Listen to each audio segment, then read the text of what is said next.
Tonight, Tennessee is now requiring water utilities to test sewage sludge for PFAS before using them as fertilizer on farmland. They're the so-called forever chemicals linked to cancer. News 5's Caleb Perney continues to dig into this issue. He explains that doesn't mean local utilities will stop using it here.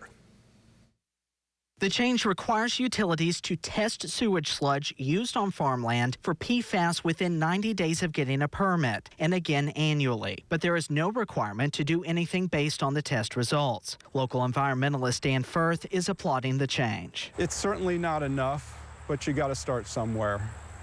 And this change only came about because of community input. Among the input, Firth's research I reported on last year that he says showed extremely high levels of PFAS near Bristol farms that use the sludge, also known as biosolids. We found that the groundwater was contaminated. At the time, Bristol utility officials said they were aware of the report, but could not independently verify its findings. With the new rule, officials say they're now doing their own testing for the first time. We're already doing lots of sampling.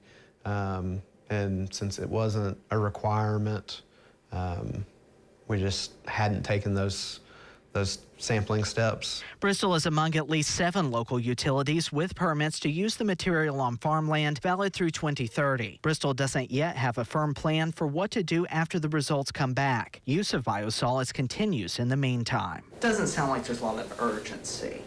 What folks might be concerned about that?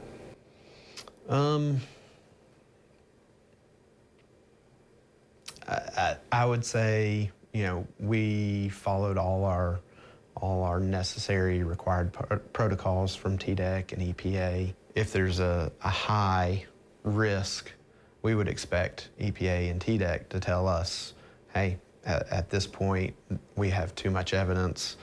We can't do this anymore, but they've not come in and said that. In the announcement of the new rule, Tennessee officials said only the EPA can ban biosolids on farmland outright. Public comments had sought a state ban. Caleb Perney, News 5, WCYB.